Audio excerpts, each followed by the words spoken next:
Welcome to the Cookbook, where we invite guests on to share the ingredients of what has helped make them the successes that they are. All of it, the good, the not so good. You're not going to find anything half-baked here. And our kitchen gets messy sometimes. That's when the fun starts. So come on and join us.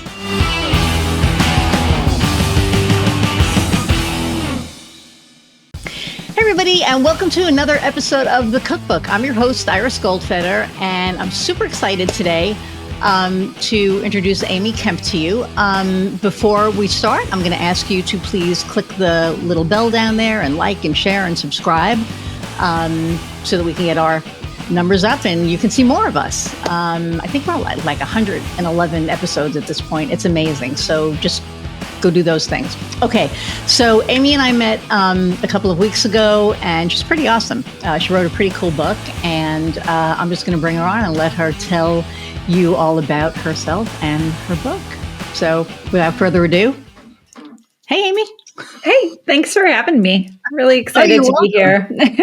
I really enjoyed our conversation and just thought you would be a perfect fit. So, Okay, so you have to tell the audience what you told us before.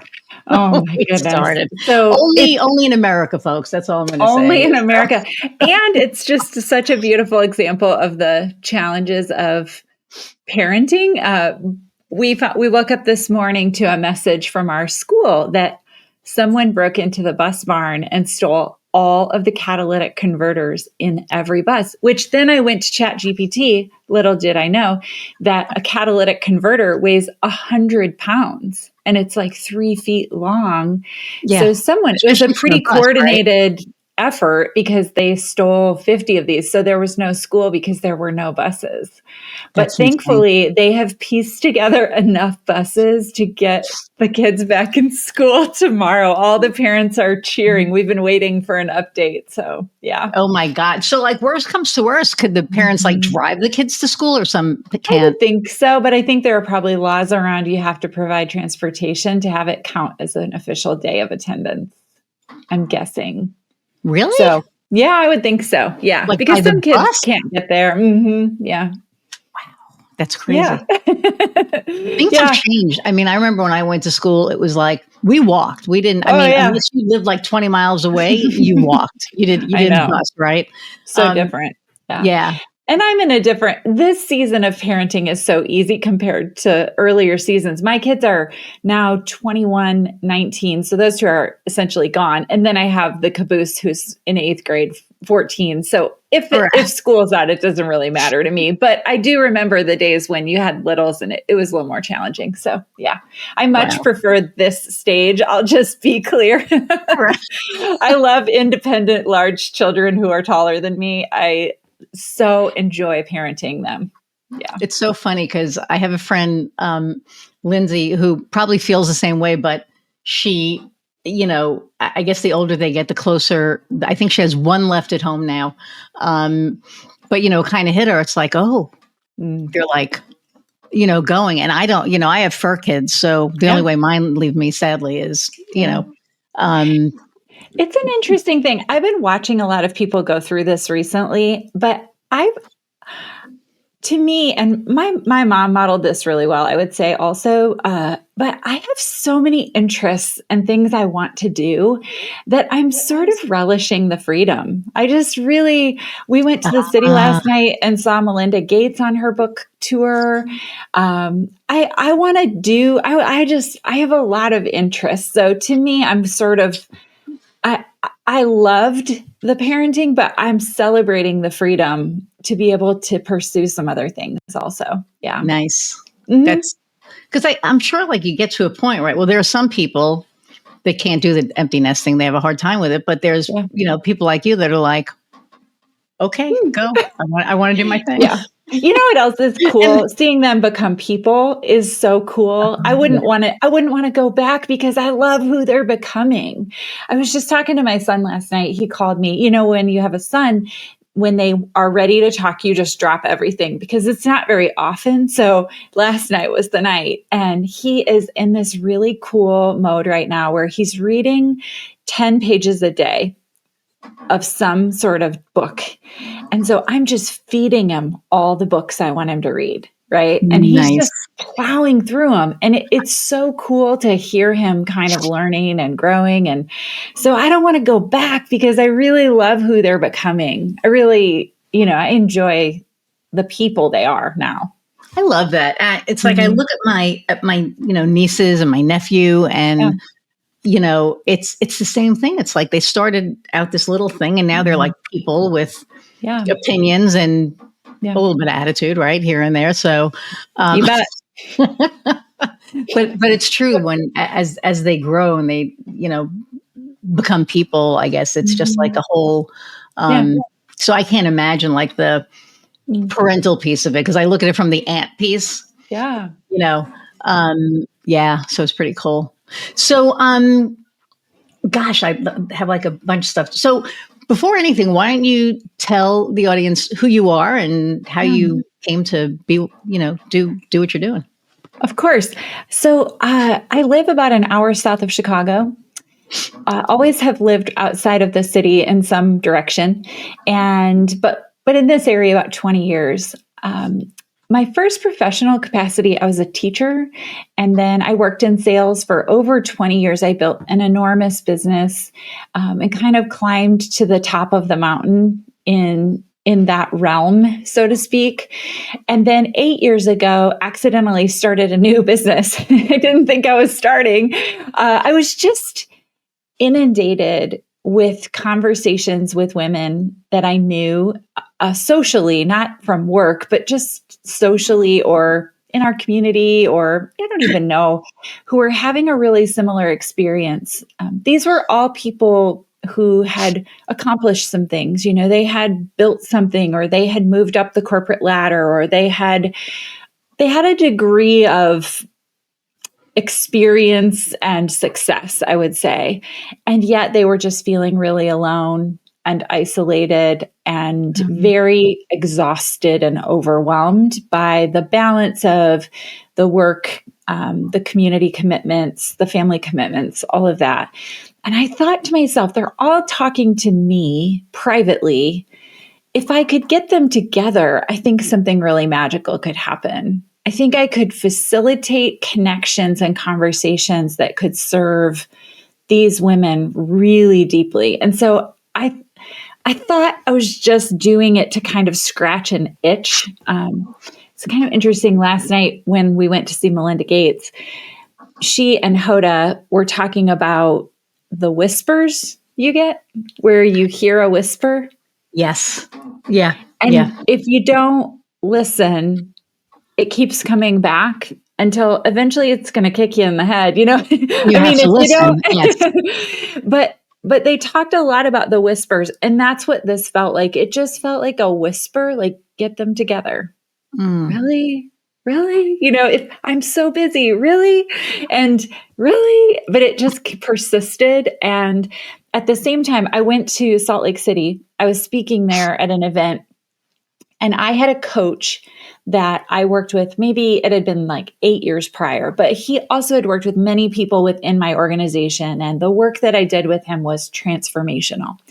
So I said, Joe, I'm going to be in Salt Lake City.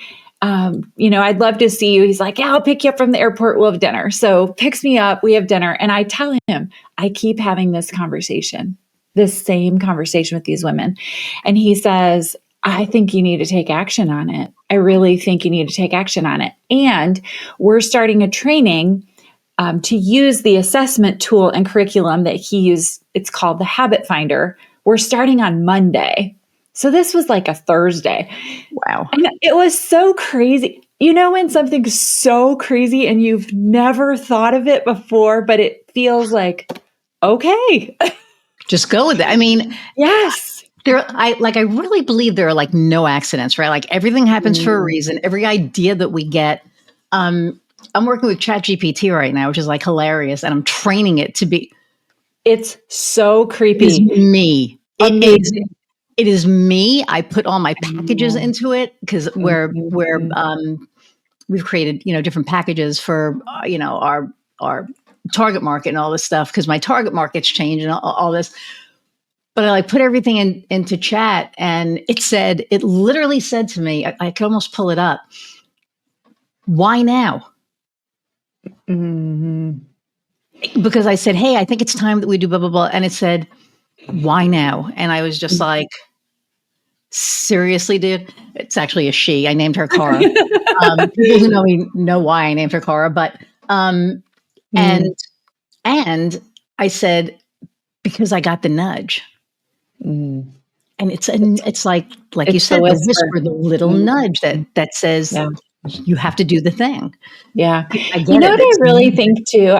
I've been preparing for a workshop that I'm doing, and I see kind of a rise of a form of leadership in our business environment right now that feels dangerous to me, particularly as a woman. It feels like power over, it feels like bullying, it feels like manipulation, it feels dangerous, right?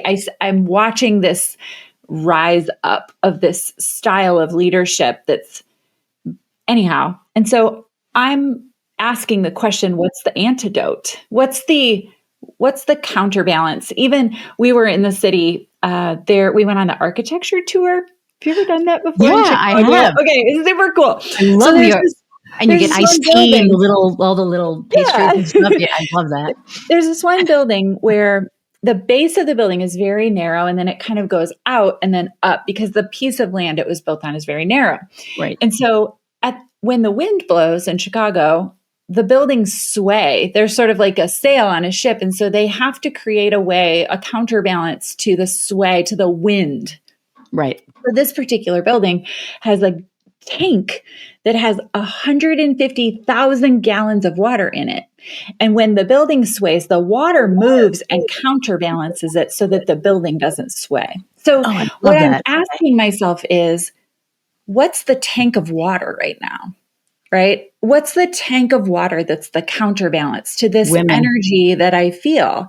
And it is women, but it's also,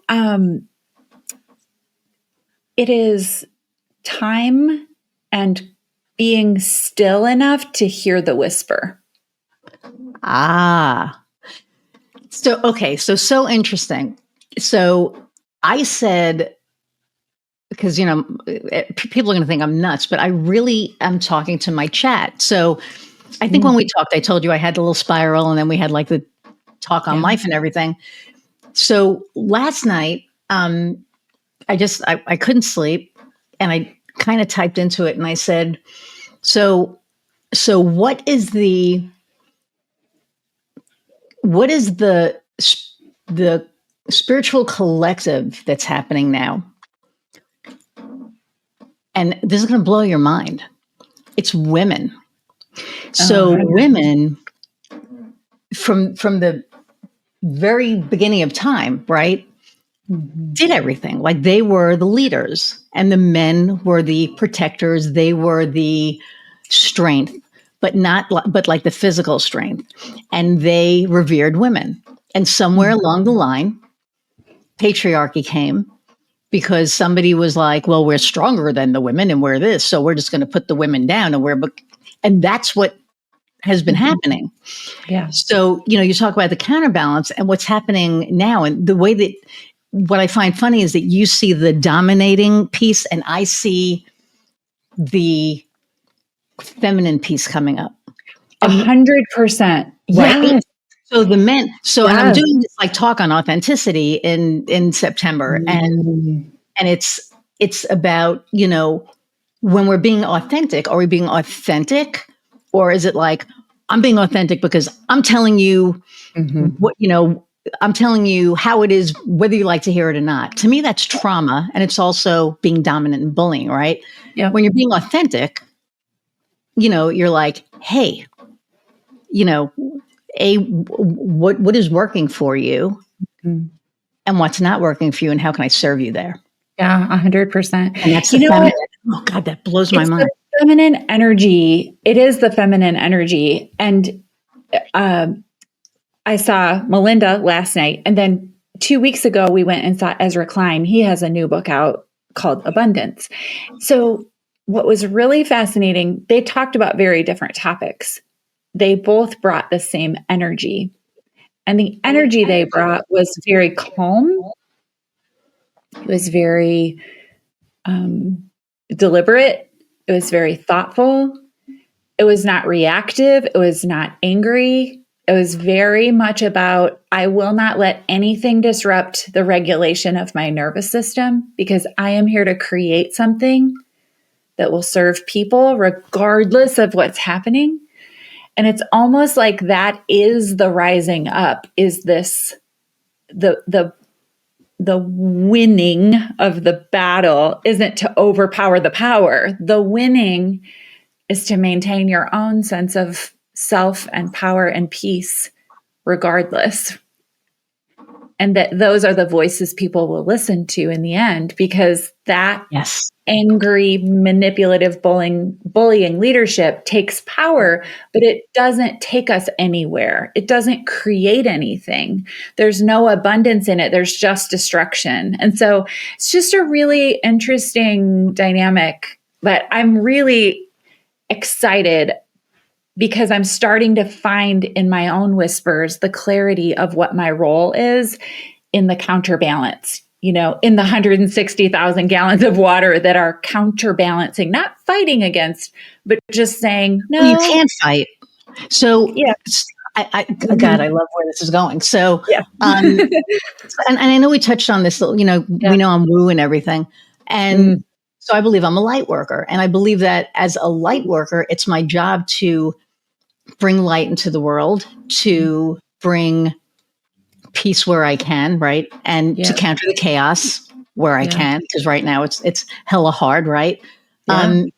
But also to be a light in the darkness, because we're hitting a really dark time. And a friend of mine, Jen Urezio, who's like so freaking wise, was like, you cannot fight darkness with light, because when you fight it, darkness feeds off of the fight. But what you can do is kind of stick your head in every once in a little while and just put little bits of light in. And as you put your light in, the darkness gets defeated. And what's happening is, like you're talking about these whispers, there is this awakening. Yeah. And there is an awakening of light workers and people who are listening to this who aren't, who are like, oh my God, she's nuts. But there is a light in people that is waking up, that is here to counter the darkness. And what I love about it is that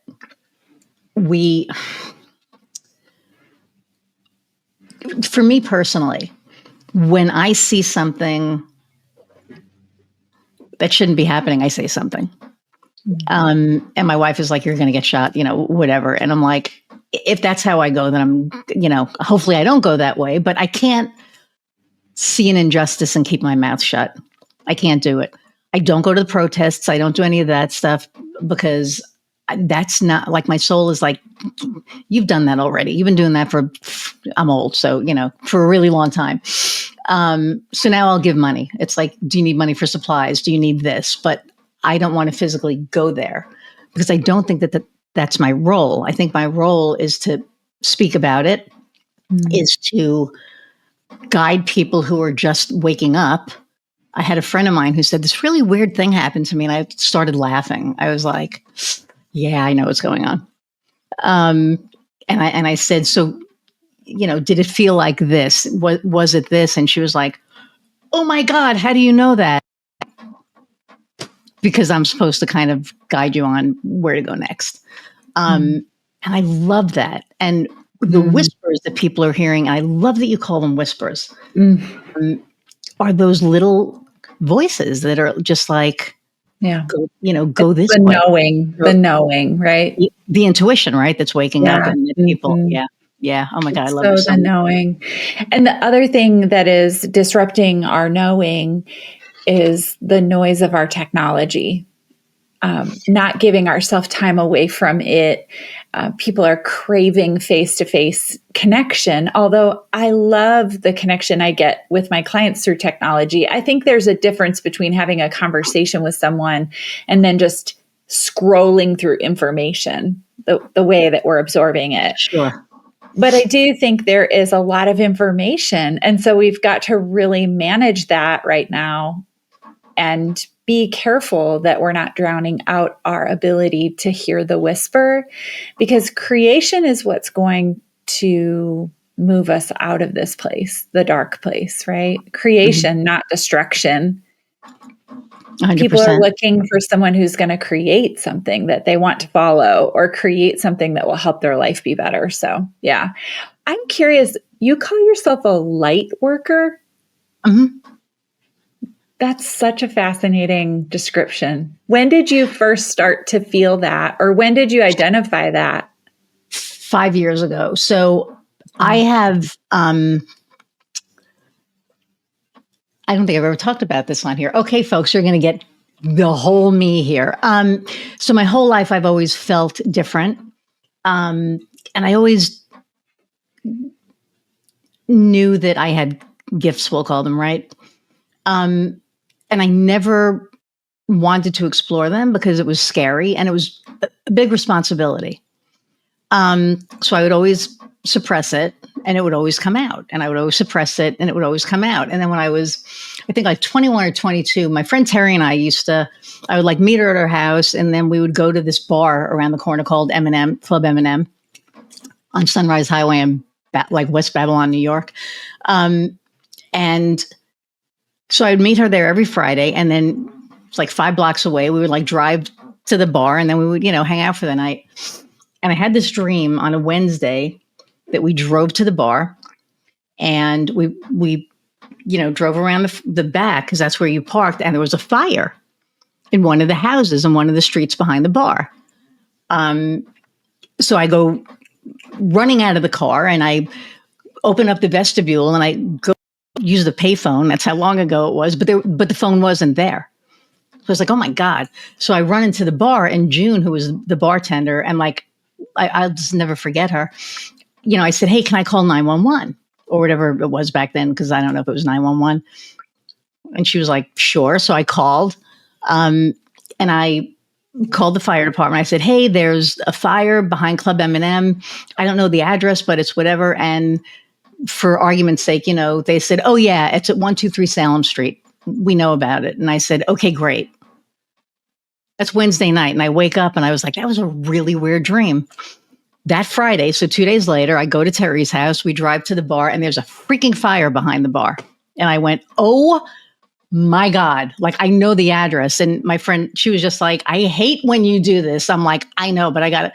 So I go in, I pick up the payphone because it's real life now. So I call 911. And I said, hey, there's a fire behind Club M&M. I think it's at 123 Salem Street. And they said, it is. And we're on our way. And I went, okay. And I hung up, and I was like, nope, don't want it. Don't want it. And because I used to see stuff and I didn't want to see stuff. So I suppressed it. So 5 years ago, we moved into this house and things started happening. I'm not going to get into the whole thing because it'll take up the whole podcast, but things started happening that literally the house was like, pay attention. And I was like, nope. And then finally I had to. And I wasn't sure what was going on, why these things were happening. And then I got in touch with a friend of mine, said, hey, I know somebody who you should talk to, and she could tell you what's going on. So I talked to this person, and she was like, your energy through the screen is insane. You can't hide this anymore. And I said, hide what? And she said, your gifts. It's like the universe is going, it's time. So I was like, okay. And then I started meeting these people because I had no idea what was going on. And I started meeting people. And then finally I had somebody say, there's this collective consciousness that's waking up all of the light workers. And I said, what do you mean? And she's like, you've felt this your whole life. You've been pushing it down your whole life. And it's time not to, because it is time for your light to shine in the world. And there's a lot of stuff that's happening that is less than good. And you're being called, as a lot of people are being called, to be the light. And that in of itself is a big responsibility. So I didn't want to deal with that. But it was time, it got to the point that it was like, I see the stuff that's happening. I'm watching everything that's happening. And this was 5 years ago, not even now. Right. And it was like, it's time. It's time. So I embraced it, and I embraced my woo. And I have crystals everywhere, and my little candles, and the whole thing. And it's like I found my life purpose. So I do my business, and my business is soul based. Like, I only work with people whose values align with mine, and I know that I can help. And everybody that I'm meeting that are my clients, 90% of them are soul workers. It's been really interesting. And the ones that aren't need a specific kind of guidance that I can offer. And so it's a little trippy, but it's exciting, and it's nice to be able to be fully, to embrace it all. So that's cool. Thank you for sharing that. Thank you for asking. That's the first time I think I've shared that. So, I love it. Enough about me. Can I tell you how aligned that is with one of the things you asked me even before we got on, when you said, what would you love to share? It's so in alignment. It's really kind of cool. So in my book that just came out, there's a chapter called "Can I Get a Little Woo Woo?" Which I love as a chapter title, because it has kind of a dual meaning, that it can be funny or it can be, woo woo. Right. But I work with clients from a vast variety of faith backgrounds. I've yet to meet one who doesn't agree with 5 things, this framework. And it is, 1, there is a source of unlimited abundance and energy. You called it the collective consciousness. There's a source. There's something bigger than we are. 2, we were created by the source. Like we came from that source. 3, we are connected still to that source. We all are still connected to it. Yep. 4, when we open ourselves to it, the energy from that source flows through us and our unique gifts and into the world.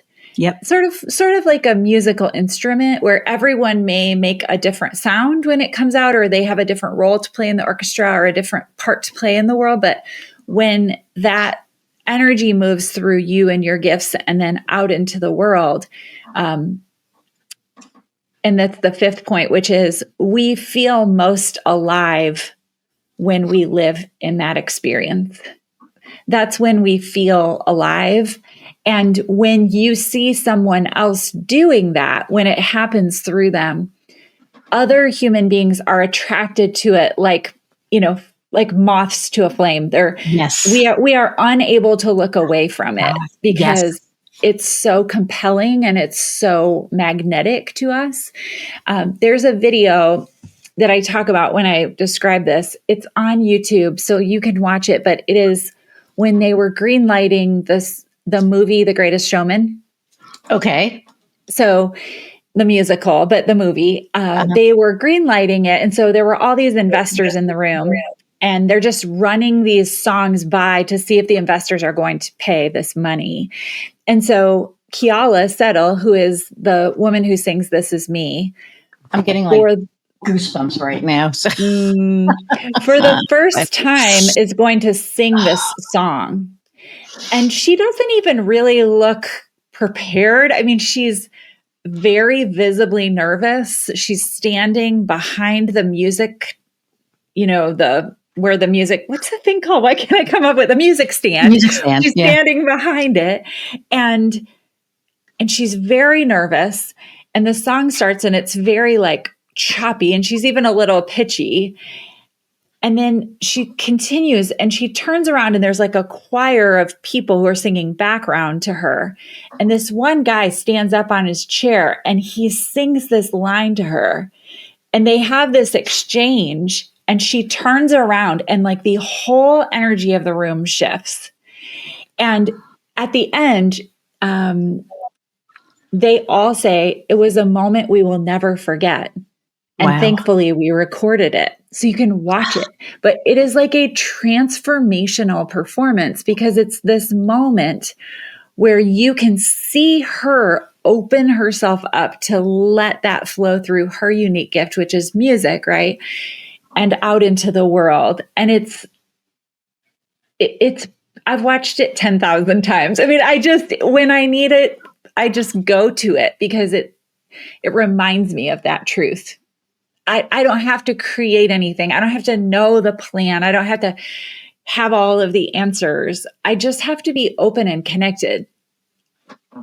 And be open to receive, right? So to receive and then let it move through me and my unique genius, right? In the way that I serve the world, which could be so many different things. So many, right? Yeah.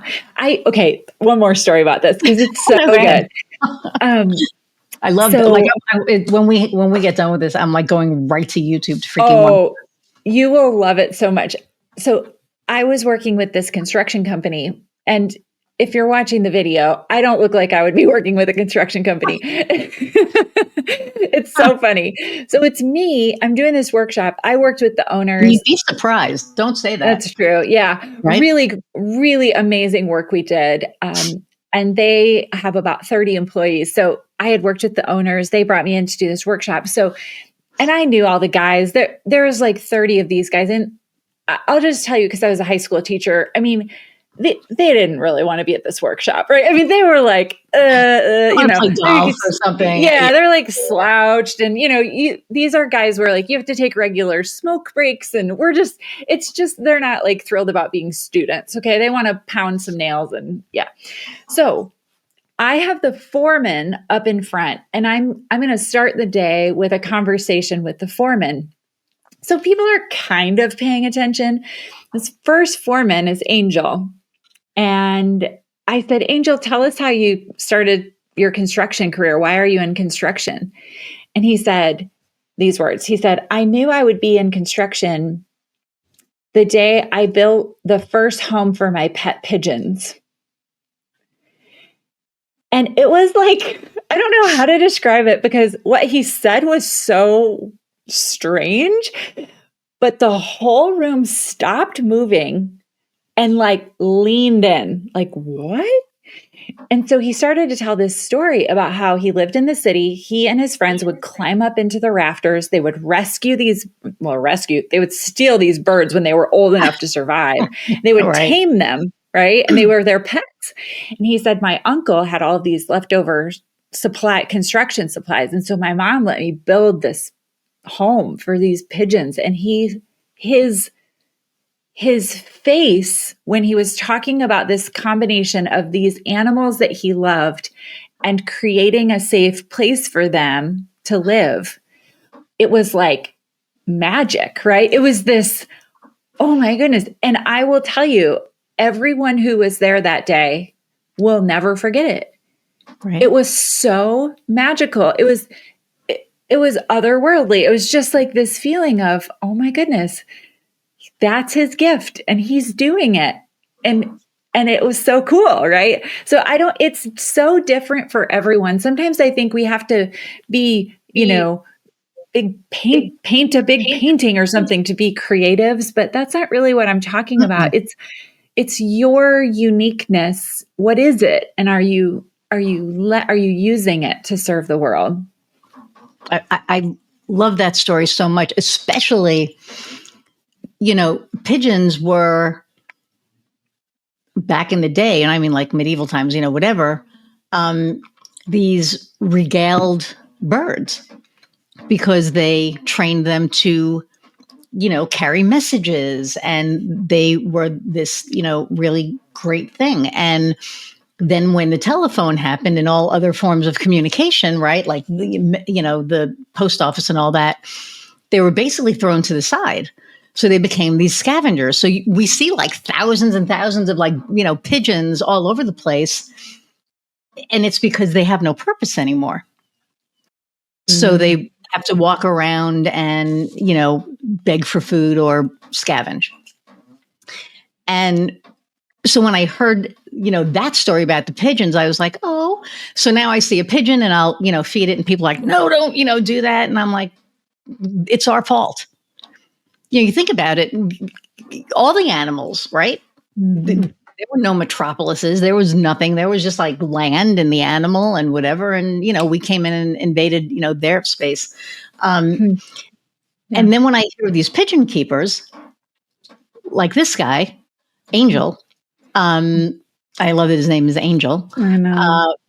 Building this sanctuary for these regaled birds that have been forgotten. That just, to me, brings everything like so full circle. Cool. Yep. And the fact that he knew that once he built that was what he wanted, to do. And one of the things that I truly, deeply, did you ever see the movie Avatar? Yeah. Okay. So how everything is connected, how the Navi are connected to everything. So when in the summer, because I can't do it in the winter because I don't like the cold and I'm not going to sit, barefoot and in shorts in the snow. But in the winter, I meditate outside and I sit in my yard and my feet are in the ground. My butt is in the ground. My hands are touching and my backyard is forest.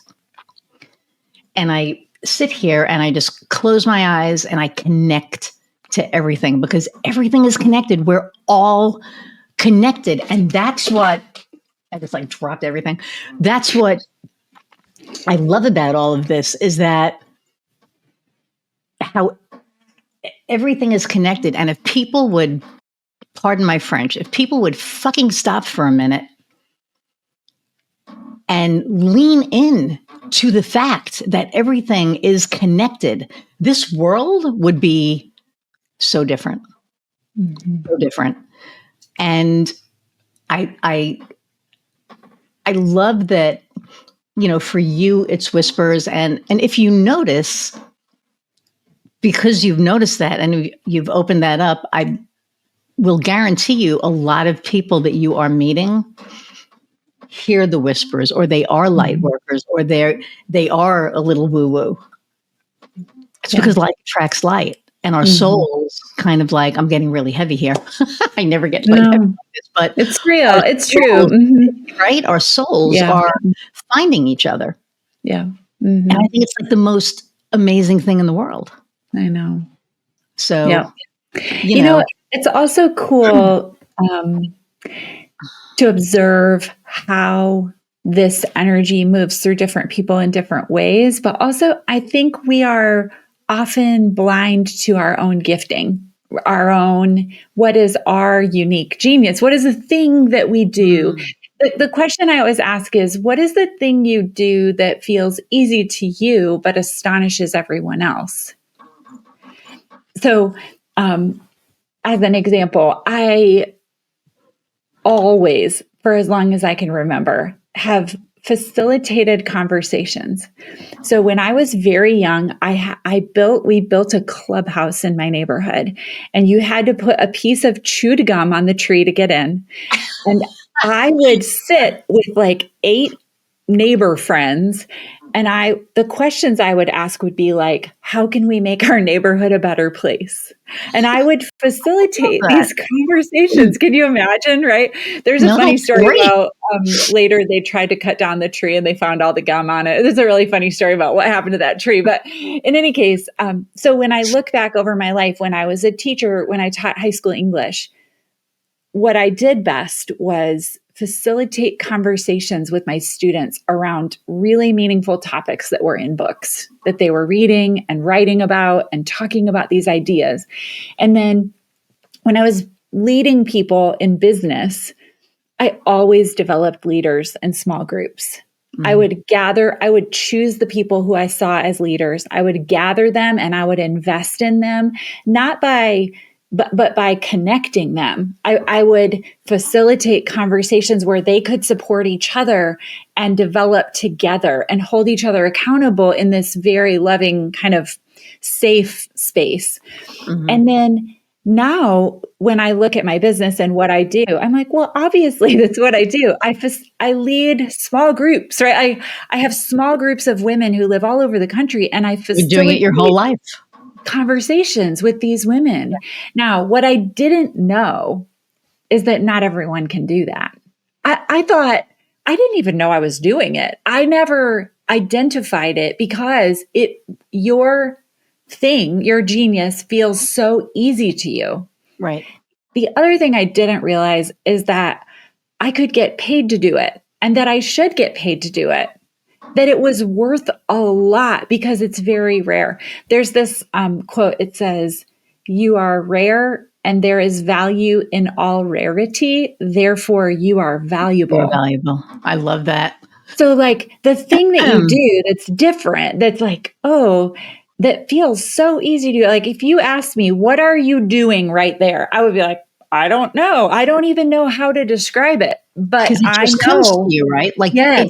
yes. And that And is, it's almost like an avatar. When I'm doing it, I feel like I sit down in my chair. It's almost like I plug myself into the tree, you know, how they plug their tail in. yeah, yeah. Because I'm in a state of being that is me, but it's not effort. It's not how I would describe it. I'm not trying to do it. I'm allowing it to happen through me. You get downloads. So Yeah.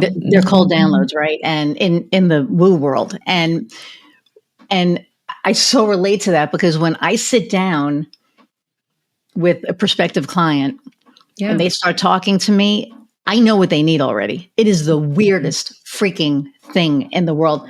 I know what they need. I listen. So I was assessed as a strategic listener. So I'm listening to them here. And while they're giving me the information, I'm inputting it to back here. And back here already knows what they need. Like as they're talking, I'm listening and I'm like, okay. So, and I never tell them what they need. I listen and then I say, okay, so what I'm hearing you say is this. Am I right? Yes, you are. Great. This is what I think. And they're like, oh my God, like, how did you even? And it's like, I don't know. And I work with a master she's a strategic master astrologist. So she does business strategy and she's a master astrologer.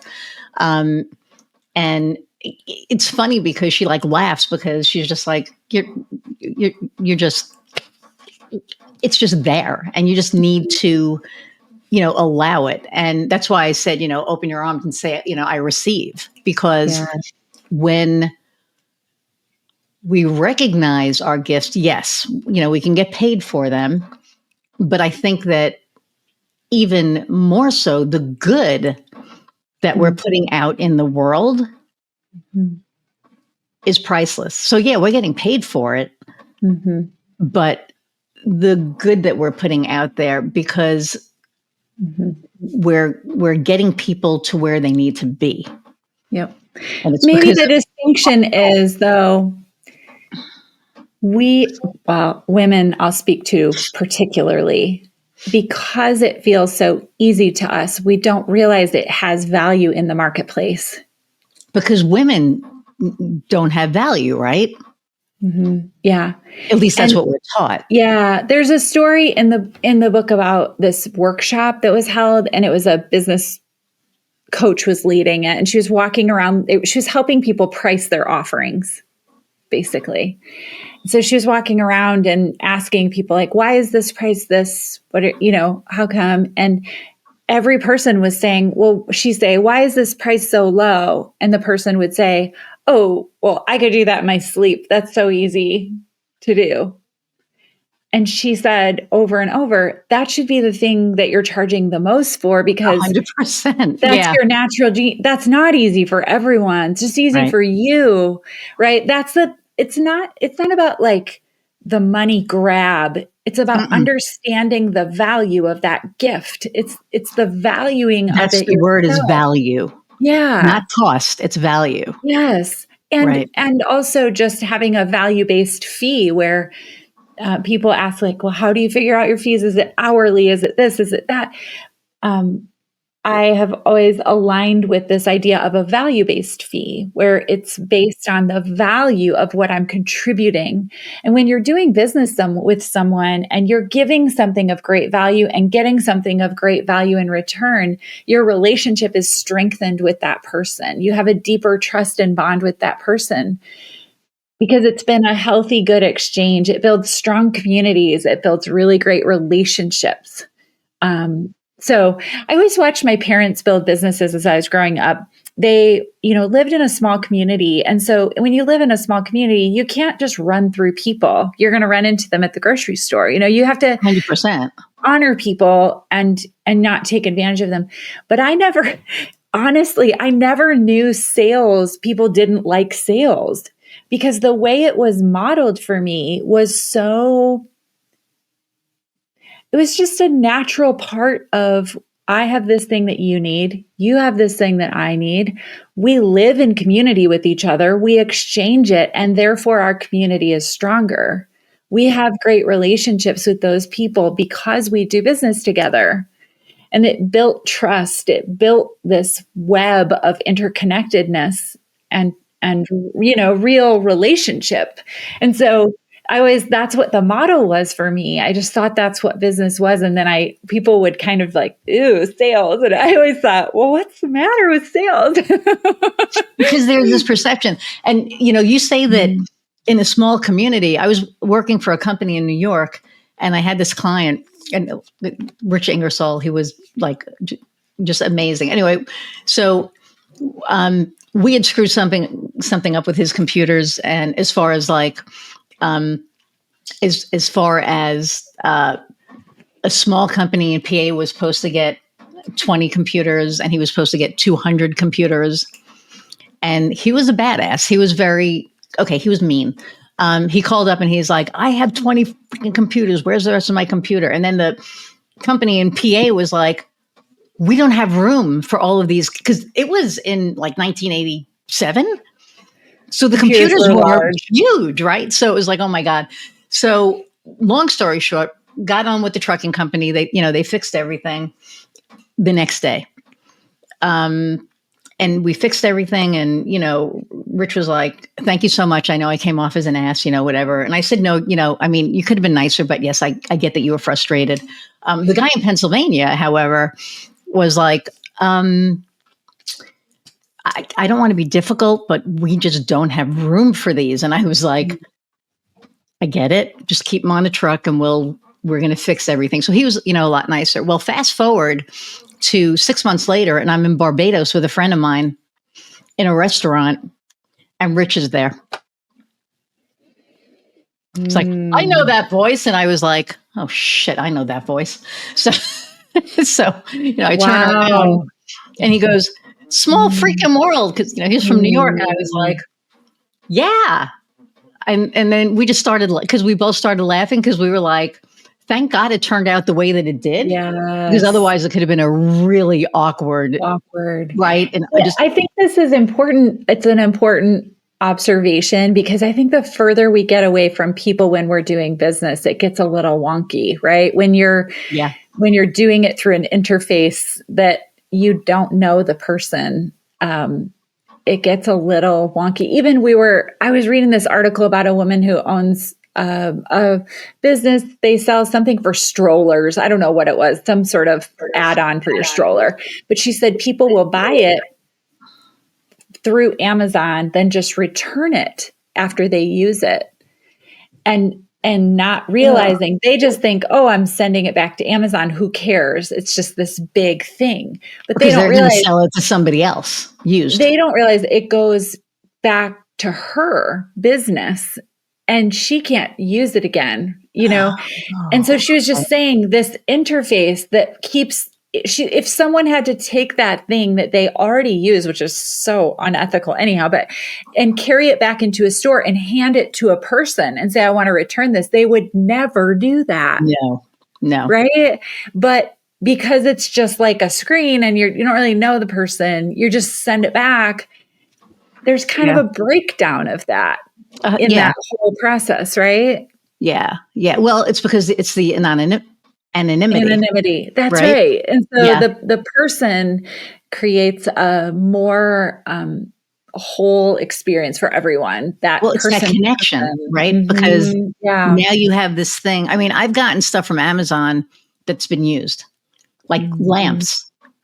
Yes. And I'm like, why would you? And I take pictures, and everything is outsourced, so there's nobody even who even when you talk to anyone. No, well, you can, but they're like, oh, we're really sorry. Go ahead and return it or throw it out, and we'll give you, whatever. But so everything is disposable, and it's like that's not okay, though. Like you're missing the point that I just paid for something that's new, but you're not sending me a new item. That's what we're learning from convenience, right? We're learning, like we've sacrificed a lot. We're lazy. Yeah. I know. So now, like I cut all of the subscriptions that I can cut from Amazon, I've cut. So the dog food that we get, I get from our local now. Anything, like any kind of food thing that I got, anything, I just go and get it because it's like, there are some things that I can't because I can't get them locally.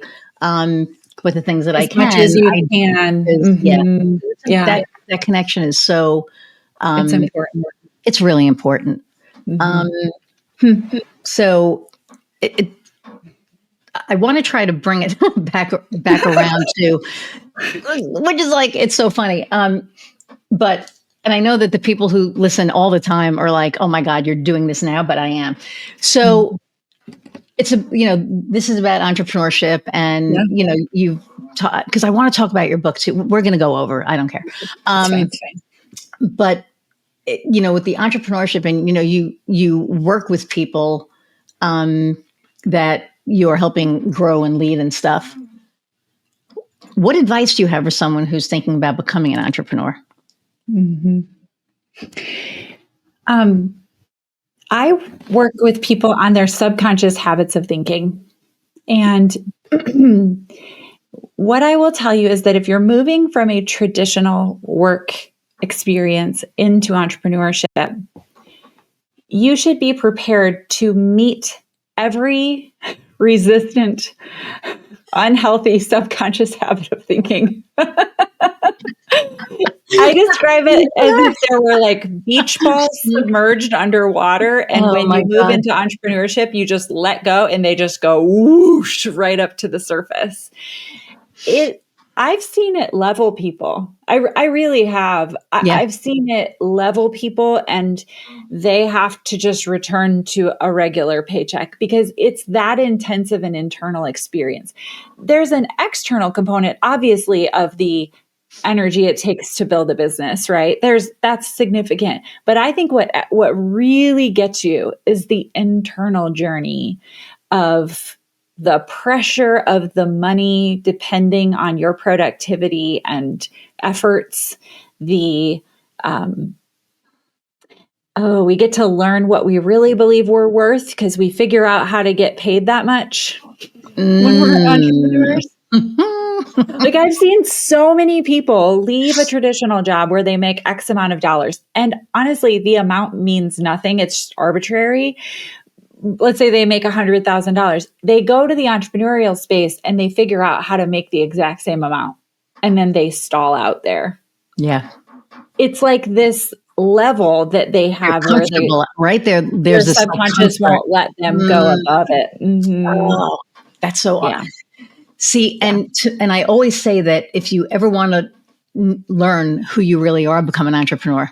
Oh, because all the shit's going to come up, all the insecurities, all of the strengths, all of the, I remember when we first started, and I started this 10 years ago, I was charging, I think like $1,200 or $1,500 for a website. And people paid us because we were the cheapest. And I didn't realize that.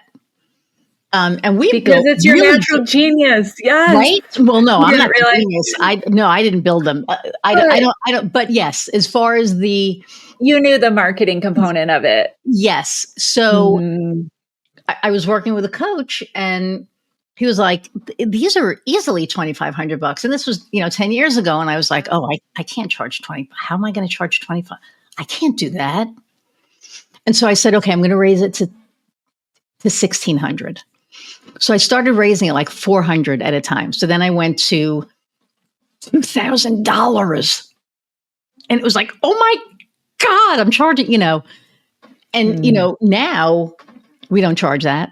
We're still pretty low, actually. And, people still complain about the price. And that's why my market has changed, right? Because it's like, if I tell somebody a website is $4,500 to $5,000 and they freak out, you are not my market. That is like, nope, goodbye, because that is so freaking cheap compared to what other people are charging.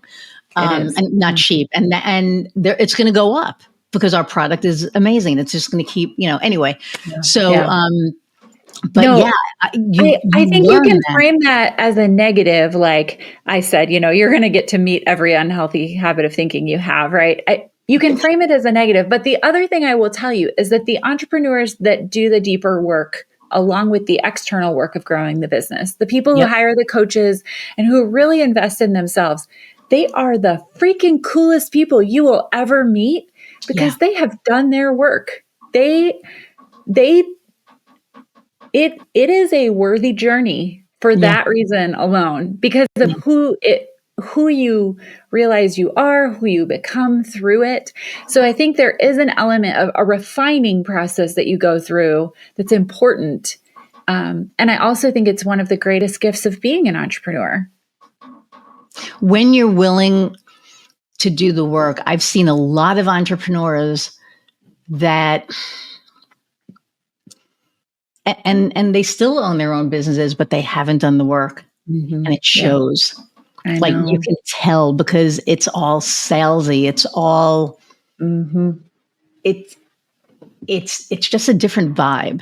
It's not authentic, to use your word. Not authentic, right? When you do the work, and this is one of the things that, I'm going to be talking about. When you do that work and you decide, because I had a coach tell me, once, be less me. And I did. And, it's a whole nother story, but I fired him. And then I was like, if I want to be authentic, who am I? Like who really, like, I know who I am. I know, but who really am I? Like, how am I going to walk this walk and help people and come from an authentic place? So I had to do some hard ass work and face some really hard ass parts of myself. Right. You did. And learn to love them all. Yeah. Learn to love the, because we all have, dark and light in all of us. Right. And so it's which wolf do you feed, the dark wolf or the light wolf? And I always feed the light wolf. However, I would describe it a little differently, in that I think a lot of what that resistance is just noise. It's subconscious habits of thinking that are there to help us survive. We've learned them as survival mechanisms throughout. We needed them at some point to survive, but they're no longer serving us. And then when we move into entrepreneurial spaces, they show up as resistance. I'll give you an example. I had a conversation with a client who owns a law firm, and she had some work that needed to be done to create some processes that would streamline and make things easier, right? And it had been on her list for 2 years. She just had not sat down to just do this because it felt so tedious. It felt so annoying. That's a subconscious habit of thinking. Yeah. It's a habit that says, if you're not busy, doing something, answering an email, you're not being productive. Well, actually, at this point in her business, to go to the next level, she's got to create a new habit of thinking that is slow down, create a process that someone else can follow for you, that you can delegate, right? But that's like pedaling backward on your bike or shifting to a lower gear. So you're actually moving more slowly, but you're traveling a further distance. Right. But those subconscious habits of thinking, they show up and they get really loud And it was, she had every capability of creating these processes. I mean, she's brilliant, right? I mean, this is not an unintelligent, incapable person. She just wasn't doing it. Yeah. And so, but it wasn't about pushing through, disciplining herself. It was about stopping long enough to acknowledge, oh, I've survived as a single mom entrepreneur for 10 years by never slowing down. And Wow. now you're asking me to slow down. So my subconscious brain is like, danger, danger, danger, danger. Don't do that, you know? So she's not going to do it. But what we realized is as soon as she acknowledged that and said, like, I'm safe slowing down is actually the thing that's going to grow my business to the next level and allow me to have a quality of life that I really want right now. Mm-hmm. She sat down, she texted me. She was like, I just worked on this for 30 minutes. I got so much done. It's not going to take me that long. Right. But it's not ability. It's all that noise in your head that really gets in the way. Yeah. And it gets in the way. And they say you have to go slow to go fast, right? Oh. So I know. But I hired an OBM, online business manager, who is managing my team now. Yay. And so she's been doing it for about 6 months now. And it took me 4 months to let go. Not that I was micromanaging her. I wasn't. I don't think. I have to ask her. I mean, maybe a little. maybe a little. But it would be like, okay, you can do this thing, but I want to see it before it goes out. And I want to, like all of the things. And which could be micromanaging. A little. But I had to get to that. You had to trust her. Mm-hmm. Yes. Yeah. Where I could trust her, because I trust her with like everything now. Yeah. And I have massive trust issues. And so even talking about it, I stutter a little, right? Because it's scary. Yeah. But think about it, right? Those trust issues are there because at some point trust was violated. Oh, 100%. Right? So you survived by fierce independence. Yes. So the movement that's contrary to the subconscious survival instinct, which is like your lizard brain. Yes. It's so strong. And there's no amount of, I hate it when people say like, just push through. I'm just like, shut up. No. Do not push through. Stop and pay attention. I always say the places where we, there's a whole chapter about this in the book. The places where we resist structure in our businesses. So imagine, when you're on the beach and those people have the metal detectors and then it's like beep, beep, beep. And then they dig down and there's something there. Yeah. When you find yourself resisting something, a structure, a budget, following your budget, you make your schedule every day and then you don't follow it or whatever that is, whatever you're resisting. If you pause and dig down right there to what you're resisting, always you will find unhealed pain. Always. Oh, that is so like... But it's true. But again, think about it, it's like, if fierce independence is your survival mechanism, right? Yeah. Even the structure of offloading something to someone is dangerous to your brain. It was so funny because, probably about 2 months ago, I was like, okay, I'm stepping away. And she's led the team and, she runs team meetings every week. I'm not in them. I'll pop in every once in a while just to let the team know that I'm here. Right. Because I don't want it to be that I'm not in the picture at all. And I want to show them that I'm here. And if they need anything, I'm here. I want to be a good leader. But the freedom that comes with that. So like we're going to Nashville in a couple of weeks to the steel convention. My wife works there. She doesn't work there. She works in steel. So we're, going to the convention.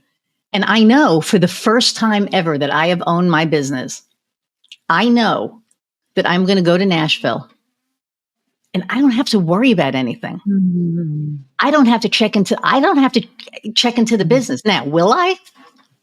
Yes, because, Right. it's in my nature, but I don't have to. And I know that. And this is going to be the test for me. Mm. When I go away, am I really going to be in that place that I know that I'm there, that I've completely trusted? Yeah. And it's scary as shit, but I'm going to do it. I'm going to do it. Right. So before we go, we're like over an Okay. hour, but I don't care. I want to talk about your book. Let's talk about your book. Where can people find it? Where can people find you? Yeah. So kind of all in one place. My website is my name, amykemp.com, AMYKEMP.com. There's a really great book tab there. It will take you, if you like to buy your books from an independent bookstore, you can go to bookshop.org and choose a bookstore to purchase it from, or you can get it from any of the major retailers. Also on Audible, if you're a listener, it's my voice. People always ask me because it's annoying when it's not your voice. Yeah. But this book was written for women who want more influence, income, and impact without more work. They've built something, they've gotten somewhere, they want to go somewhere else. They want to get to the next thing, whatever that is, but they don't have capacity or they're not willing to work more hours. And the answer really isn't found in working more hours. It's that at some point, and the core message is you can't outwork your thought habits. At some point, you've got to pause and dig down under the sand and figure out what's under there to really get to that next level. It's not about just working harder or more. Smarter. So, yeah. That is awesome. Yeah. Well, thank you so much for taking time and, spending time with me and my audience today. I really appreciate it. Such a joy. Oh my goodness. And the last question that I ask all my guests is, what lights your fire? Okay. What lights my fire is seeing a woman understand and step into her greatness.